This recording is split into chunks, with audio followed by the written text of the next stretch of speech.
Olá, amigos e amigas, sejam bem-vindos a mais um programa Blindagem em Foco, um programa voltado para o setor de segurança ou setor de veículos blindados. E aqui a gente fala sobre o tema, dá orientação, dá dica para tudo aquilo que envolve, né, esse ecossistema de segurança como um todo. E hoje eu estou tendo aqui o prazer de receber uma pessoa que atua no segmento de venda de veículos e, na verdade, ele é advogado de formação e ainda até hoje não conseguiu explicar como é que caiu nesse negócio de vender carro. Eric Winston. Seja bem-vindo, Eric. Vamos falar um pouquinho sobre esse segmento de compra e venda de veículos. E, na verdade, você pode estranhar, falar, mas no programa não é de segurança, e nós vamos tratar sobre a segurança na compra e venda de veículos. E, evidentemente, inclusive blindados. Não é isso, Eric? É isso. Obrigado pelo convite, Marcelo. Aproveito para também agradecer aí a todos os espectadores que nos acompanham. Para mim é um enorme prazer estar aqui nesse bate-papo e vamos nessa, tem muita coisa legal para a gente conversar. Já começando aqui com um tema bastante importante, que eu falei sobre segurança na compra e venda. Eric, eu vejo os teus posts, né? Ele tem no Instagram, aliás, você pode seguir lá, @granicarro. Ele está sempre dando orientação e dicas aí para esse mercado de seminovos. E eu percebo que você está numa luta aí, num trabalho bastante intenso para poder, eu não vou chamar de moralizar esse mercado, mas trazer as pessoas que atuam nesse setor para um trabalho mais, como é que eu posso dizer? Sério ele sempre foi, mas que ele possa realmente tirar essa imagem da malandragem, não é isso, Eric? É verdade. Infelizmente. Vou ser um pouco mais sincero. Quem quer criar uma revenda de carro pode fazer do dia para a noite, né? Para você ser um revendedor de carro, não tem barreira de entrada. Então, se você acorda se apresentando como um revendedor de carro, você é, mesmo que você não tenha experiência nenhuma. Isso é muito bom, isso representa aí um mercado aberto. Mas isso traz também, eu não vou dizer nem os picaretos, mas traz muita gente que, bem intencionada, acaba fazendo muita coisa de errado. E o meu objetivo no canal é exatamente esse, compartilhar conhecimento para que as pessoas consigam atuar dentro de diretrizes e dentro do que a legislação preconiza. Dentro da legislação e também dando segurança para ele que está, né, como empreendedor e também para quem está comprando, porque existem os dois lados, né, Eric? Não é isso? É verdade. E aí, eu vou trazer aqui, vou começar o nosso bate-papo com um dado. A Fenalto e a Alvesp, a Associação dos Revendedores de Veículos Usados aqui do estado de São Paulo, divulgaram os números do Brasil do primeiro trimestre. A gente falou aí de 4,3 milhões de veículos usados, comercializados.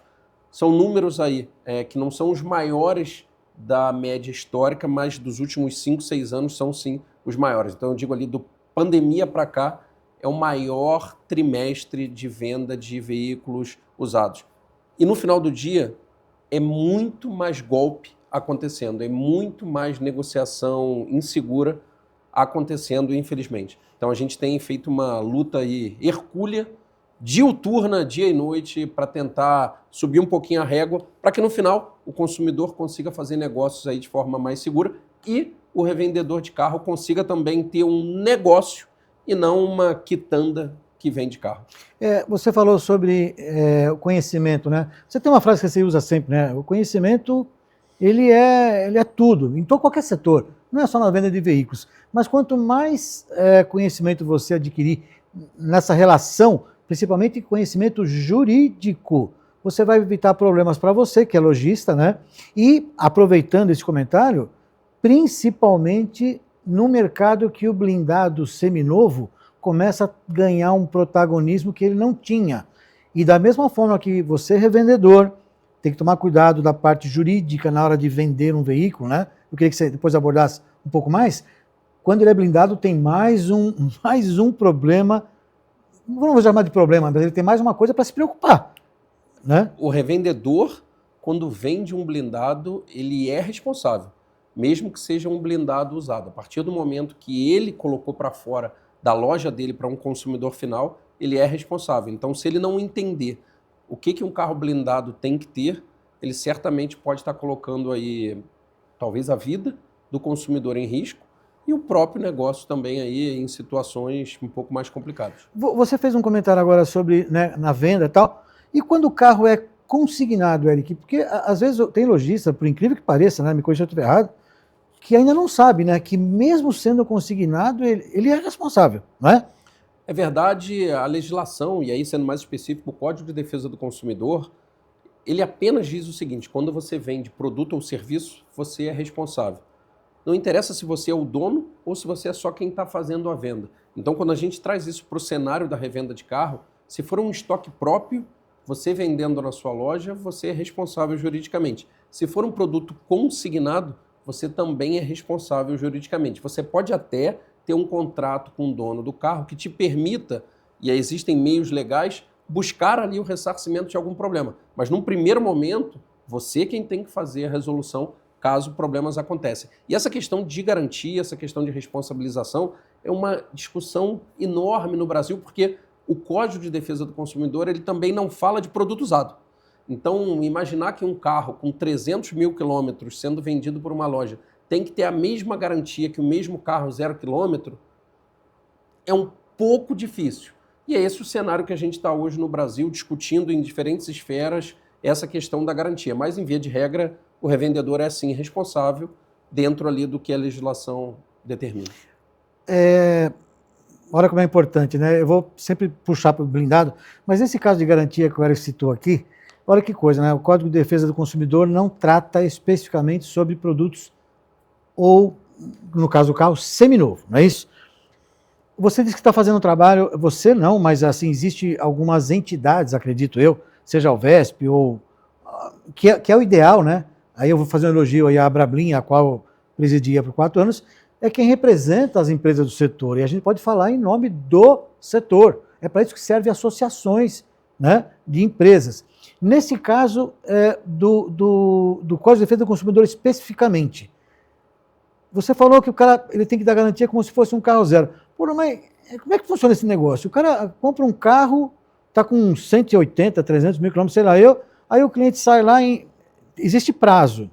É 90 dias, é isso? 90 dias. 90 dias. Se 90 dias der um piripaque no carro lá, porque tem 300 mil quilômetros e o cara não fez a revisão, sei lá eu aonde, ou que foi recomendada pela montadora e tal, o revendedor tem que se responsabilizar, A discussão ela vai um pouco além da legislação, porque quando a gente fala de costumes jurídicos, vale a lei, vale o contrato também feito entre as partes, isso também é importante. Vamos fazer uma interrupção aqui, ó.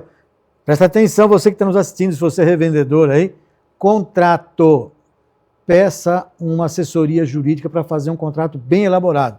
Continua, desculpa. É isso. Quando a gente vai, por exemplo, comprar um lanche numa lanchonete, a gente recebe uma nota fiscal. Por que que, em geral, quando a gente vai comprar um carro numa loja, carro de 50, 100, 300 mil, às vezes a gente não recebe uma nota fiscal? Então, o mercado tem que evoluir de maneira geral, mas voltando à questão da garantia, a legislação não trata de produto usado. E quando a legislação não trata, a gente tem que buscar de que forma a sociedade vai se adequar a um produto usado. Então, o que a gente tem? Um contrato que acaba fazendo regra também entre as partes. A gente tem a jurisprudência, que basicamente são as decisões tomadas por diferentes tribunais no Brasil, que consideram aí a compra e venda de veículos usados, e algumas doutrinas, alguns livros que trazem aí informação sobre esse comércio de veículo usado. Porque se a gente for só na letra fria da lei que a gente fala, a gente teria que dar a garantia total de 90 dias. Mas é sabido que quando a gente compra, por exemplo, um carro de 300 mil quilômetros, não é esperado que aquela embreagem seja zero, porque o carro tem 300 mil. Não é esperado que o banco seja novinho, não, porque o carro tem 300 mil. Não é esperado que o motor seja um motor zero, porque é um motor de 300 mil. Inclusive, o preço de mercado de um carro com 300 mil quilômetros não é o preço de mercado de um carro zero. E só não é igual porque justamente os itens estão ali, de certa forma, já, abre aspas, consumidos. Talvez mais perto de sua vida final, enfim. Então, se a gente for só pela legislação, a gente acaba tendo que dar garantia de um carro que é usado como se zero fosse. E quando a gente se utiliza desses outros pontos para fazer doutrina, aí sim a gente equilibra um pouco mais a equação. Mas o ponto aqui importante é o seguinte: o revendedor de carro, ele tem que saber o que a legislação determina. E ele tem que também ter aí, como arcabouço, esses outros instrumentos, um bom contrato, um bom conhecimento da doutrina. E o consumidor tem que entender também da mesma forma que quando ele compra um carro zero, todas as peças são zero, e quando ele compra um carro usado, as peças são usadas. Esse é o ponto. E é exatamente nisso que paira grande parte da discussão quando a gente fala de garantia de produto usado, de carro usado. Parece fácil, né? E realmente é.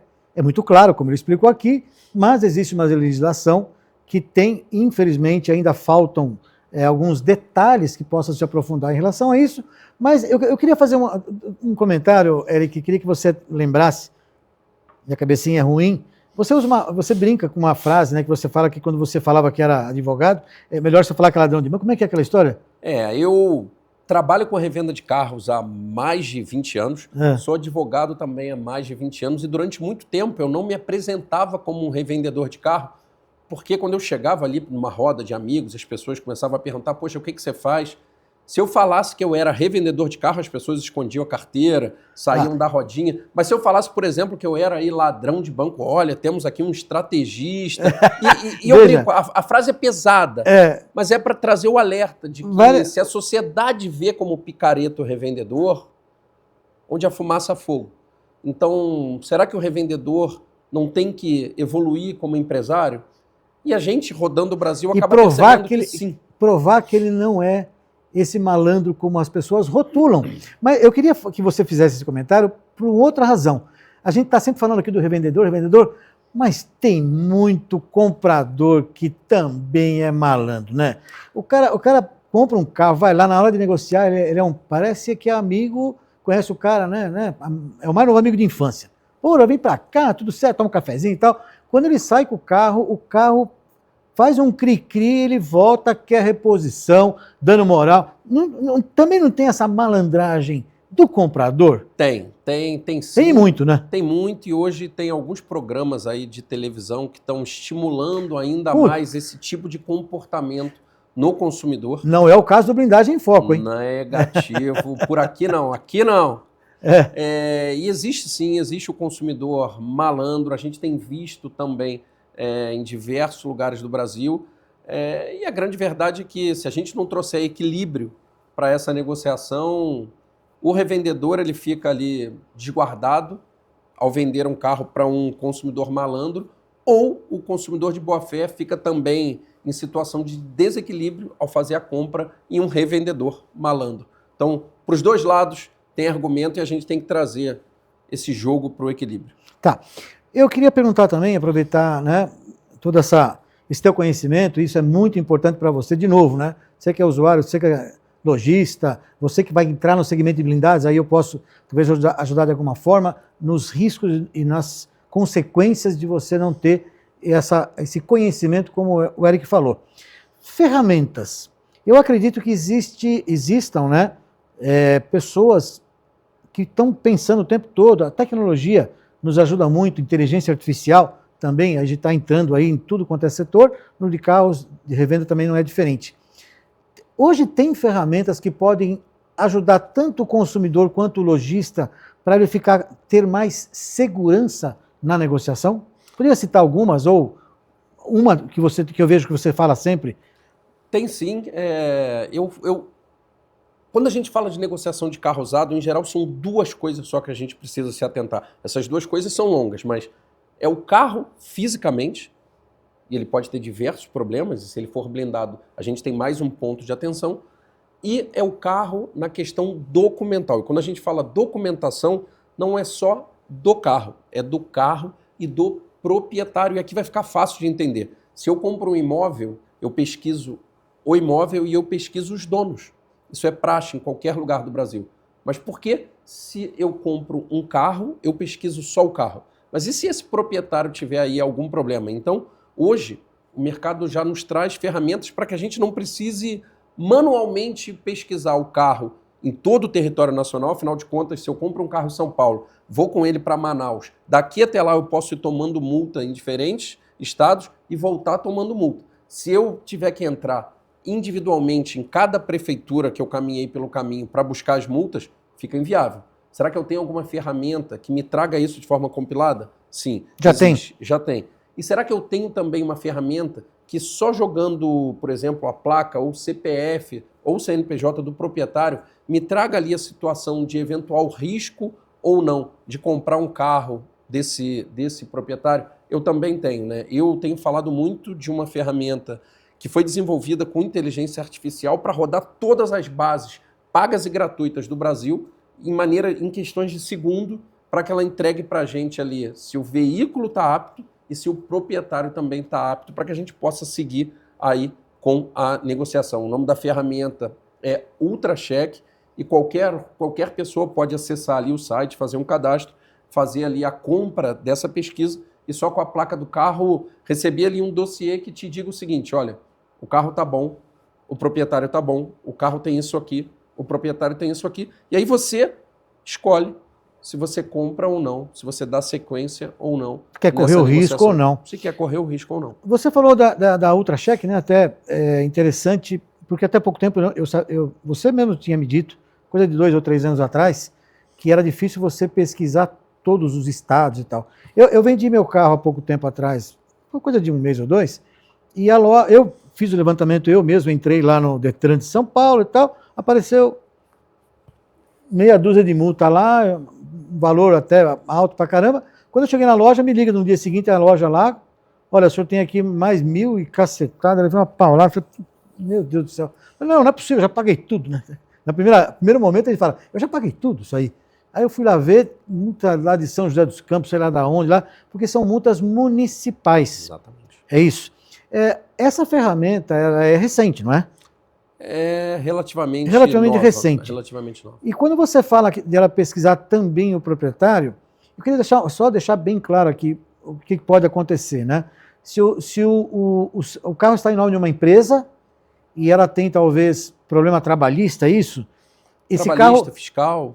quando ele faz a pesquisa que não aparece nada e eu vender o carro para alguém, ou se eu comprar um carro de alguém, pode acontecer desse carro ser parado na rua e ser preso porque tem lá um problema jurídico, judicial? Isso pode acontecer? Pode acontecer, pouca gente sabe. Olha. As pessoas acham que ao comprar, basta transferir para o seu nome, que você estaria aí isento de qualquer risco com relação ao proprietário anterior, e a verdade é que não.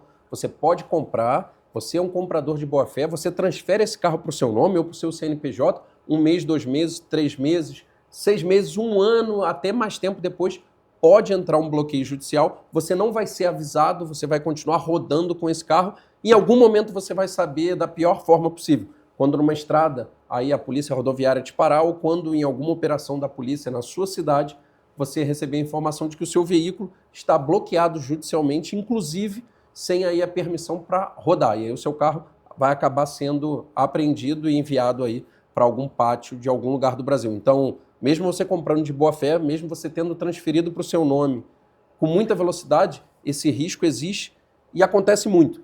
E toda vez que eu falo isso, muita gente me questiona, fala, não, é impossível, não tem como, se você já transferiu. E a grande verdade é que os carros são bloqueados na justiça por conta de alguma ação judicial que corre em algum lugar do Brasil, que pode ser uma ação fiscal, que envolvam questões fiscais, uma ação trabalhista, uma ação civil, até mesmo uma separação aí de um casamento. E quando o juiz manda bloquear, em geral é porque ele entende o seguinte, opa, peraí, se no início do processo judicial esse carro existia e estava no nome dessa pessoa, e agora no momento que eu vou bloquear, esse carro não está mais no nome dessa pessoa, se essa pessoa já se desfez, eu vou bloquear até como forma de proteger os credores, que é o que a gente fala judicialmente de fraude ao credor. É a pessoa que está devendo e na hora de pagar ela começa a queimar todo o seu patrimônio para não pagar. Mas aí o juiz tem como, no processo, olhar o seguinte, opa, se na conta bancária a pessoa tem 5, 10, 15 reais, deixa eu entender todas as movimentações aí de venda de patrimônio que essa pessoa fez nos últimos tempos. E aí o juiz chega e mesmo você tendo comprado de boa fé um imóvel, um veículo, ele tem a capacidade de ir lá e bloquear aquele bem para que a questão seja investigada. Se trata realmente de uma operação de boa fé ou se tem algum tipo de ilícito nessa operação. E acontece muito, tem muita gente que está sendo investigada que é rica, que tem muito dinheiro, mas que na hora do pagamento não tem nenhum patrimônio. Poxa, será que não tem mesmo? Ou será que essa pessoa começou a se desfazer, colocar o nome do primo, do irmão, do pai, do tio, do cachorro, justamente para não perder judicialmente o bem. Então o juiz bloqueia e traz tudo isso para a investigação para, no momento oportuno, entender se tem ali uma fraude ou se tem uma negociação de boa-fé. E esse é o problema, ele falou aqui no momento oportuno. Quando é esse momento oportuno? Então, ele falou muito aqui sobre boa-fé e tal, beleza, você comprou na boa-fé. A pessoa também que te vendeu naquele momento não tinha mais a intenção de prejudicá-lo, ou ele nem sabia que estava, né, com o processo em curso. Então, vamos imaginar que os dois na boa-fé. Mas ele falou no momento oportuno. E quando é que é o momento oportuno para ser analisado por um juiz essa decisão final? Isso pode demorar 1, 2, 3 meses, 2 anos, 3 anos, não se sabe. Então, nós não estamos aqui, né? Aliás, o Blindagem em Foco não tem intenção de assustar ninguém. É, de novo, orientação, conscientização, conhecimento.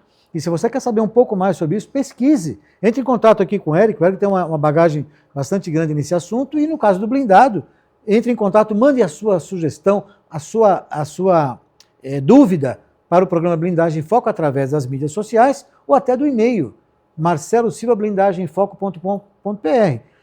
Dúvidas que você tem em relação a blindados ou venda de veículos. No caso do blindado, Eric, você recentemente eu tive lá na sua loja, você não foi nem porque você quis, acredito eu, né? Porque naturalmente eu escuto os lojistas de carro falar, porra, blindado vira e mexe aparece um aqui, né? E eu sempre tento dizer que pode ser um bom negócio, mas precisa de conhecimento. Hoje você já tem um universo de blindados na sua loja também, né? Já é um segmento que eu atuo e que meu público, que é o público do produto premium, do produto de luxo, cada vez consome mais. Não tem como não ter. Aliás, não é mais carro premium, né? Não é mais para quem tinha muita grana, já não é mais assim. Não, porque a gente vê o modelo de carro sendo blindado hoje, ou os modelos, para quem não está muito habituado com esse segmento, imagina que a maioria dos carros blindados são carros super premium ou premiums. Na verdade, se você pegar as pesquisas lá, são carros médios, né? Os mais blindados. Porque a população hoje, em que pese que a segurança pública tem feito o seu trabalho, os números, principalmente no estado de São Paulo, se pegar estatisticamente, tem diminuído. Incrível, você pode não acreditar, mas o número de roubos diminuiu. Só que a sensação de segurança continua a mesma, né? Você sai na rua, você vê, presencia, né? Então, o aumento das vendas de blindagem, os recordes que batemos aí nos últimos anos, eu vou deixar bem claro aqui, não é só sobre segurança, né? O aumento da violência. Na verdade, o que melhorou foi a qualidade do serviço prestado, os produtos aplicados na blindagem, como vidros, por exemplo, vidros com garantia mais longa, como é o caso da Argos, que trabalha com vidros com 10 anos. Essa segurança que o usuário tem de comprar um veículo que vai estar muito próximo da originalidade. E um dos fatores que aumentou, ou que tem aumentado a busca por blindados, é a liquidez do seminovo, que é o assunto que nós estamos tratando aqui agora. Eu vou falar para vocês pelo meu histórico, lá nos anos 90, né? Para quem não parece que eu sou novinho assim, mas eu já tenho algum tempo de trabalho. Vender um seminovo blindado era o maior mico do mundo. Ninguém queria. Porque era lixo de rico mesmo, né? A gente usa essa expressão de um seminovo de lixo de rico. Hoje, a procura por seminovos, ela está, crescendo a cada dia. E isso é muito importante, desde que você verifique, né, os cuidados que o Eric tem falado aqui, né, sobre não só pesquisar, como é que você falou? Não só pesquisar o carro, mas pesquisar também o proprietário. O proprietário do carro. Pesquisar o carro, seja o proprietário, seja a pessoa física ou jurídica, saber do histórico dele para ver se não tem problema. E, evidentemente, como eu sempre falo aqui, as revisões periódicas do veículo, tanto da manutenção do veículo em si, como também da blindagem. Eric, eu acabei esquecendo de comentar, você acabou se especializando num nicho de mercado que muitos acabam levando na brincadeira, que é o modelo Land Rover, nada contra o modelo Land Rover, mas você tem tido assim não vou dizer a palavra não é sucesso, mas pela especialização você acabou se envolvendo profundamente e hoje você oferece veículos de uma marca que o pessoal questiona muito, né, sobre manutenção. Ele é um excelente veículo, mundialmente reconhecido, né? Quando existe o desejo, e existe um medo. Por que existe um medo? Que o carro é ruim, não é que o carro é ruim, mas se o carro tiver ali a sua manutenção sonegada, ele pode vir a ser um carro Qualquer modelo. qualquer modelo. Só que quando a gente fala de um carro com pouca atratividade, isso não vira notícia, mas quando a gente fala de uma Land Rover, que é um carro aspiracional, que as pessoas têm o desejo, que reflete o luxo, que mostra a imponência, o carro da rainha, isso gera motivo para o bem e para o mal.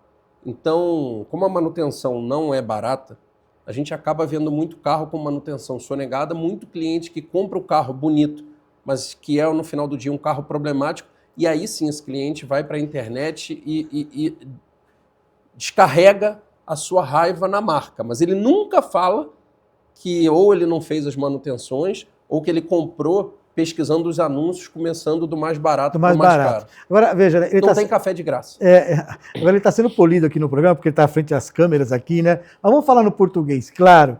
É a maldita da gambiarra, né? O que eu estou querendo dizer com isso? O cara compra um carro de luxo, que a manutenção dele, por conta das peças, até pela mão de obra, que também tem que ser especializada, e isso custa. Você não pega qualquer Zé Ruela para mexer num carro desse aí, que uma eletrônica embarcada, né, super complexa, né, e cada dia mais complexa ainda. E o cara compra um carro desse, na hora de fazer uma manutenção qualquer, ele chama o Zé. Nada contra os Josés aí, né? Mas ele liga para um amigo dele que, né, eu resolvo para você. Amarra um arame lá. Gente, isso é no tempo do Fusca, lá de anos 60, que era só botar um paninho úmido lá no, como é que chama, botava no carro lá, que quando ele parava lá para esfriar e tal. Isso platinado. Do platinado, sei lá eu.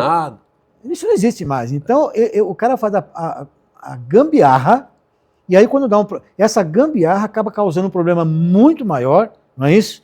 Eu tô com um exemplo aqui, e eu costumo dizer o seguinte, se eu tenho um problema no meu osso, se eu quebro o braço, eu não vou na padaria e não vou no cardiologista.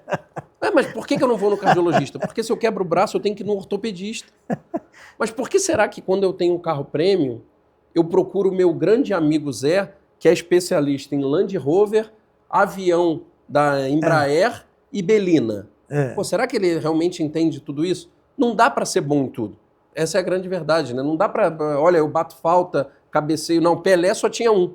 Não dá para ser bom em tudo. E quando a gente vê isso acontecendo na prática, a gente acaba vendo as gambiarras. Eu estou com um carro lá na oficina e eu tenho uma operação de venda de Land Rover e também oficina Land Rover dentro do mesmo espaço. E a gente está com um carro lá na oficina que o cliente com 80 mil quilômetros está trocando aí uma turbina. E é uma manutenção de quase 40, 50 mil reais, uma manutenção cara. E quando a gente desmontou o carro, a gente viu que uma tubulação, um tubo de alumínio que faz a alimentação da turbina estava totalmente amassado. Então, em algum momento, em alguma manutenção, alguém amassou aquela tubulação e provavelmente não avisou ao dono do carro. E ocasionou o problema na turbina, ou seja, o problema não é da turbina. Exatamente, né? Porque o dono nos questionou, poxa, mas só com 80 mil quilômetros já deu problema no meu carro, poxa, será que esse carro é bom ou não? E aí quando a gente vai entender o problema, não dá para você falar que a marca é ruim. Alguém fez alguma coisa durante a vida útil daquele carro que prejudicou a lubrificação da turbina e fez com que a vida útil da turbina fosse, de certa forma, diminuída em muito. Mas aí é a marca que é ruim? Ou é em algum momento, talvez, uma manutenção feita com quem tivesse ali menos conhecimento que acabou acarretando esse tipo de problema? E, no final do dia, o que a gente costuma ver é que, sim, as gambiarras acabam influenciando muito quando a gente fala na vida útil de um veículo premium, porque isso não vale só para Land Rover, isso vale para Mercedes, BMW, Volvo, Audi, enfim, as marcas premium que têm a sua manutenção ali, de certa forma, com custo mais elevado. Vocês imaginam o universo de carros que tem rodando, né? E, de novo, né, eu não gosto dessa expressão, mas o pessoal fala lixo de rico, são veículos premium, né? Com 5 anos para frente, né? Que tem o seu valor de mercado acessível, né? Na faixa de 100, sei lá, você pode comprar um carro zero de 100 ou comprar um Land Rover por 100 mil, ok, mas fique ciente de que a manutenção desse Land Rover não é porque ele está usado, não, que vai custar caro, é porque a mão de obra tem que ser especializada. Ele falou um assunto aqui que é muito sério, e ele fez uma analogia perfeita, né? Pô, se você quebrou o braço, você não vai no cardiologista, tem que ser um especialista, né, no ortopedista.